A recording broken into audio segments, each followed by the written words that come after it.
So hi everyone, my name is Steve Keighley and I'm a solutions consultant. So my role is basically a pre-sales role that works with our sales team and our fellow solution consultants.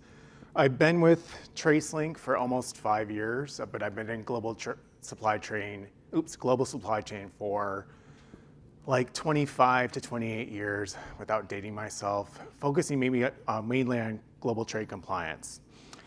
Like Dan said, they call me the candy man, so I did bring candy just to keep everyone awake and to have everyone have something sweet. Today we're going to talk about improved supply planning and inventory management with supply chain intelligence, powered by DSCSA EPCIS data. Basically, what that means is we are going to cover Serialized Product Intelligence, which is an intelligent tool to use your serialized data to be able to create detailed reporting, detailed data mining. It helps you research and solve DSCSA exceptions, which I'll talk about as well. We'll also help you perform root cause analysis for DSCSA exceptions, like I said, and it performs, like I said, advanced reporting, but the advanced reporting is detailed serialized data with a vast amount of different filters that we're going to be looking at. So before I get into that, let's talk a little bit about current state and negative consequences. So current state and negative consequence kind of mean what your current state is of your business today, right? So today with inept, I should say, supply chain visibility, you're going to have limited supply visibility for both inbound and outbound. This can be detrimental to the supply chain. You're also going to have limited inventory visibility, and this is across all third-party and in-house warehousing facilities, which is also very important because, let's say in MAH, they want to know exactly every time where their inventory is and what warehousing facility it is resident in. We're going to talk about complex and dynamic web of suppliers. So with each, in a customer's current state, with each supply chain, there's a web of different suppliers, manufacturers, 3PLs, customers, distribution. It's all hard to take care of, and it's also hard to integrate with all of those. So that's also a state that many people are having negative consequences in. And then manual intervention of limited visibility exceptions. So those are the current states of issues that most people are having today. What we can do, or the negative consequence for any of those, is compliance risk, which can lead to non-compliance of DSCSA, which I'm seeing a vast amount of since the deadline is coming up. Increased operational costs, which I'm also seeing, and that's related to finding the root cause of these exceptions and relate to expedited shipments and manual work. There's an increase in manual work to be able to find the exceptions themselves and how to resolve those exceptions. Also, increased penalties due to lots of different things, such as storage cost, late deliveries, things of that nature, if, let's say, the EPCIS file is wrong compared to what was received. And then reduced responsiveness. So this is important, and this is where SPI comes into play, because reduced responsiveness means, obviously, that you can't respond to an inquiry, you can't respond to an exception, you can't solve an exception in a timely manner. So all of this, with the current state negative consequence, we've come up with a desired state, right? So a desired state and what you want positive business outcomes to be through the use of what we call serialized product intelligence. So customer's desired state, right? So you want near real-time synchronized shipment data, and you want this across all warehouses, across all logistic partners, to be able to report all of that data. You want accurate and timely visibility. You don't want to wait for visibility for 2 days from now or a week from now. You want it real time, and it has to be accurate.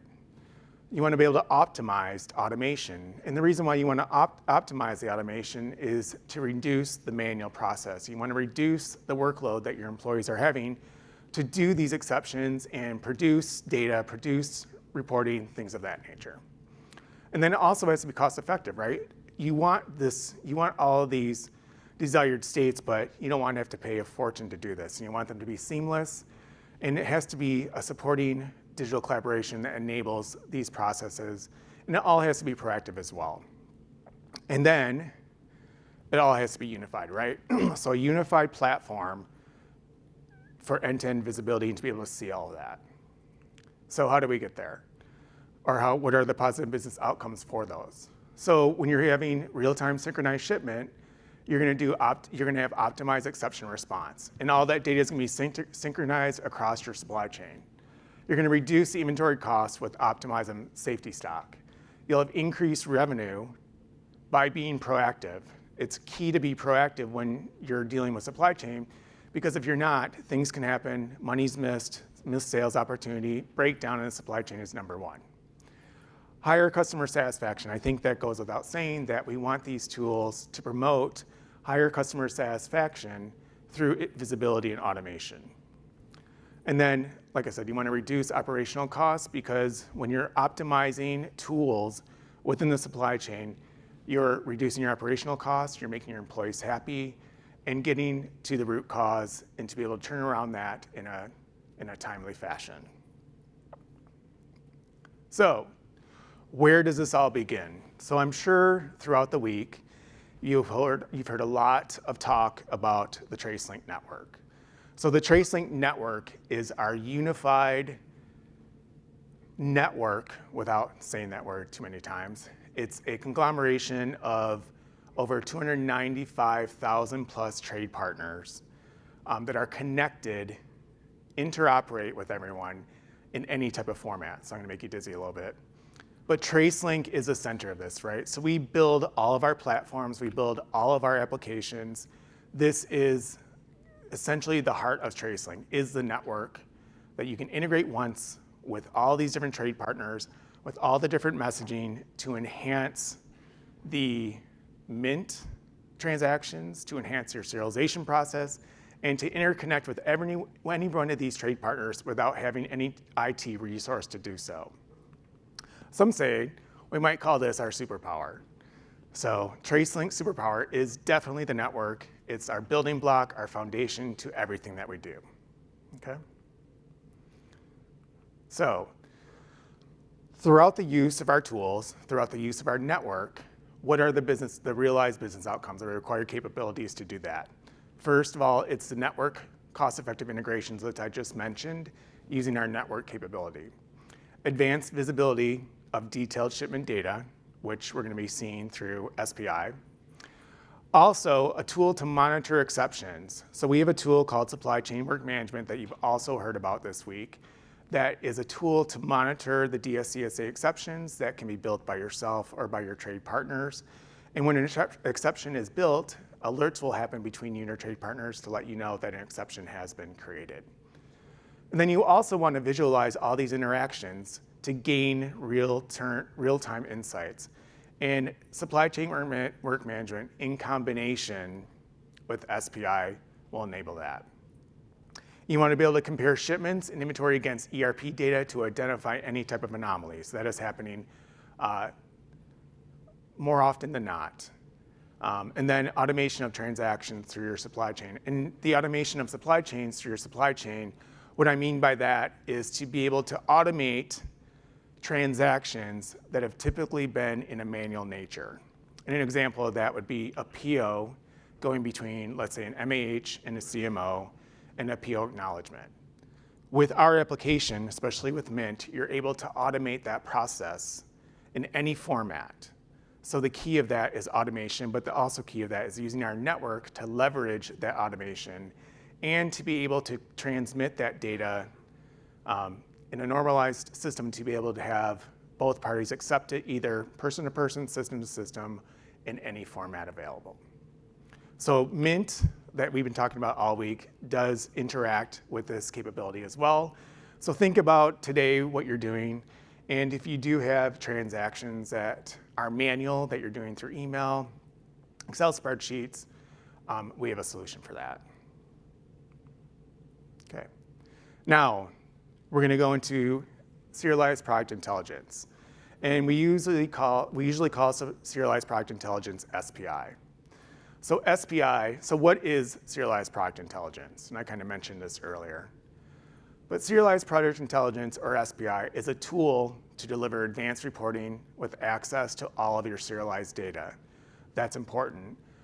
This tool gives you no limitations on what you can report. All the reporting is done in a very granular nature. So if you want to see different operations going to different CMOs on a specific date, SPI is your tool to do that. It allows detailed data mining to gain root cause of DSCSA exceptions, but it's not just DSCSA exceptions. It can be any exception that you need to find a root cause. And I don't kid when I tell you there's probably over 200 different filters that you can mine your data from, like I just said. And then also what's key is once you get that data, there's a few things you can do with it. You can view it in a query method, so you can see the real estate right on the screen, or you can download all that data for reporting. A lot of our customers will download the data and use it in their own BI tool to be able to create their own type of customized dashboards and things of that nature. And then a key thing here is if any of you are using track and trace today, you'll know that you can query serial numbers, but you can only query serial numbers one at a time. With SPI, you can query multiple serial numbers. There's really no limit, and you can also query partial serial numbers.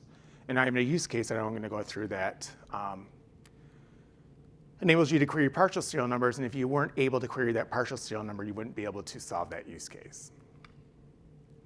So, as we all know, the driving factor of why people want to use SPI as well are DSCSA exceptions, right? So HDA, as we all know, has outlined these 5 categories where an exception can happen.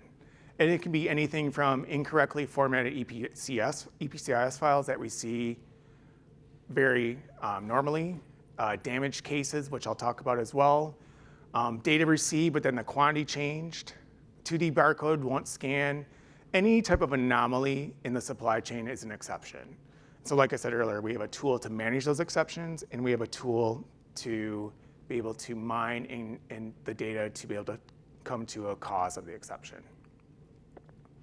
So how does SPI provide value in all these different exceptions? Well, it reduces the time to error detection.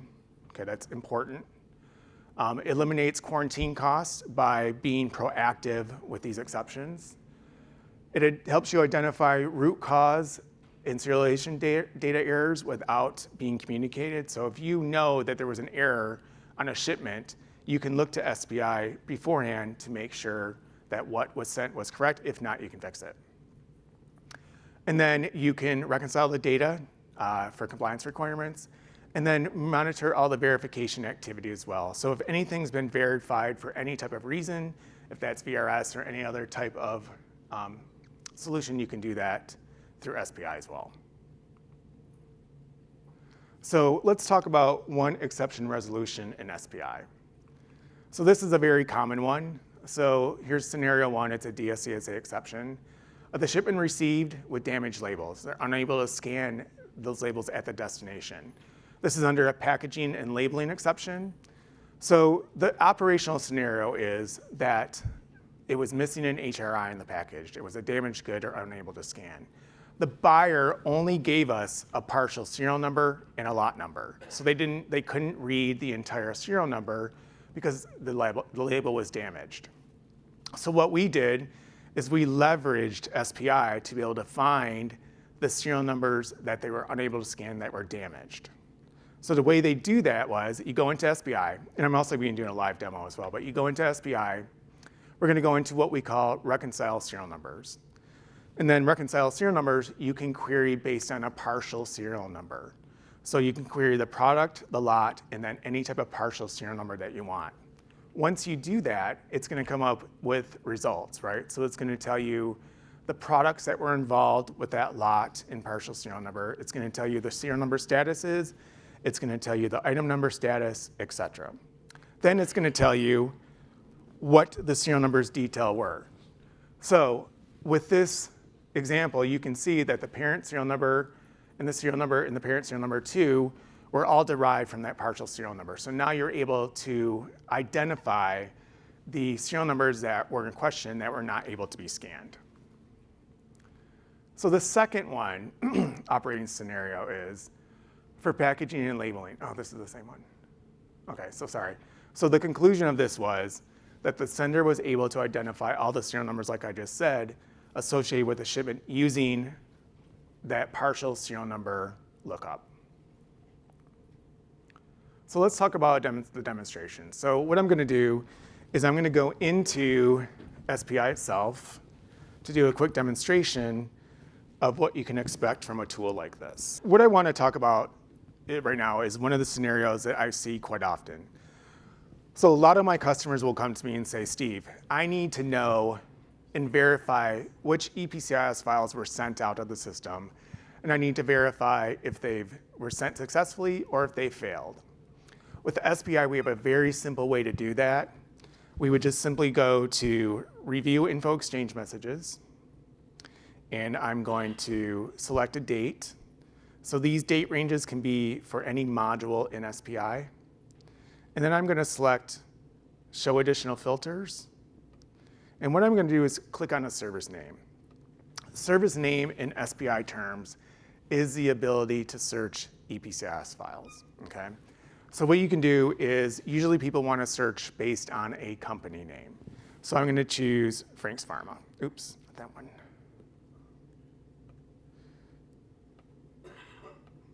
So let me choose Frank's Pharma PT. So when I click apply, what's going to happen, and it looks like it's a little bit slow, but what's going to happen is it's going to show you under business processes all the different files or transmissions that were sent out through what we call Product Track, which is the facility that sends out that data. So you can see that 7 files were successful and 4 were unsuccessful. If you wanted to see the details for that, you can just simply click on what we call Table View, and it would show you the detailed files for that specific query. So this will tell you, you can see failed, failed, failed, completed. This will tell you exactly all the EPCIS files that were sent out of the system, who they were sent from, who they were sent to, and which ones have also failed. So this is a good use case that a lot of customers are asking and are using SPI for. Another use case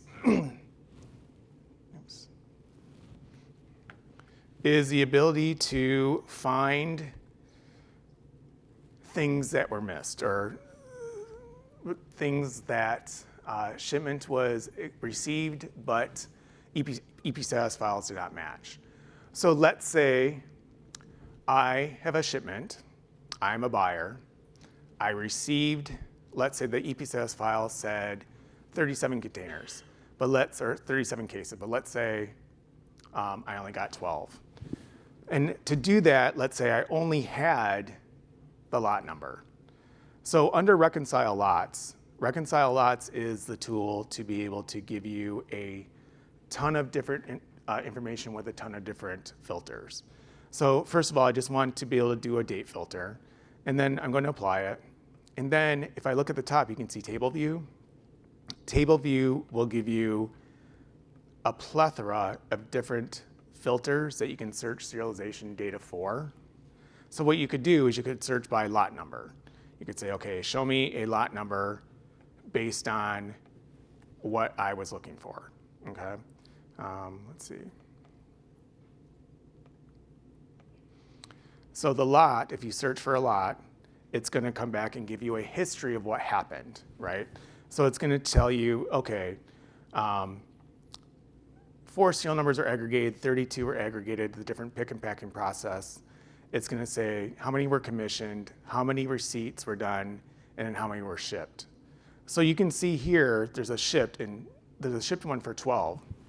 So the 12 cartons are what was in question, right? So by searching on that lot number, I'm able to determine where that 12 existed, And what I can do is I can say, okay, well, this 12 is what's in question. I can look at the details of that, and I can say, okay, well, here are the shipping details for those 12. So now what I can do, if I want to see those serial numbers in question, I can take this data, I can query it through what we call serial number events. And serial number events will give you a huge amount of detailed data regarding whatever you query for your serialization data. So I queried based on that transit, or by lot number and by that packaging code. So here's the details of that. So all operations, it's going to tell you the number of serial numbers that were aggregated, commissioned, disaggregated, provisioned, et cetera. Now to see the details of that, you can say, okay, well, here's a void shipment. So this is the shipment in question. If I want to see the serial numbers associated with that, I can just click on View Data, and it's going to show me all the serial numbers associated for those 12 that are in question. So now I have the serial numbers, and I can see what happened to them. In this one, they were voided because there was a correction. So SPI can be used to solve certain use cases in DSCSA exceptions just by doing a few clicks on a screen, okay? Any questions? Who can tell me what SPI stands for? Anybody can answer too. Serialized Product Intelligence. That is correct. Serialized Product Intelligence. What does SPI do?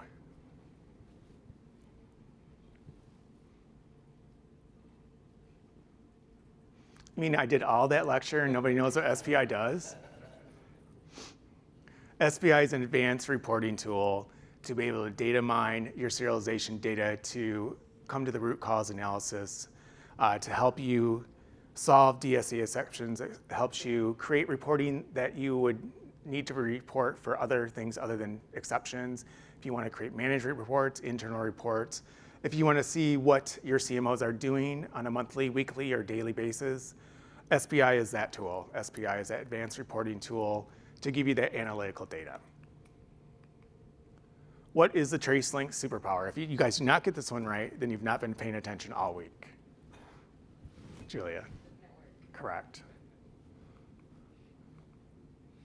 So also, with SPI, I do most of the demonstrations for SPI. If you guys do want to gain more knowledge or see a demonstration, just reach out to your account executive or your account manager. And also too, we can also do a demonstration with your own data, which resonates very well to our customers that are on our existing serialization software. Other than that, thank you so much for your time.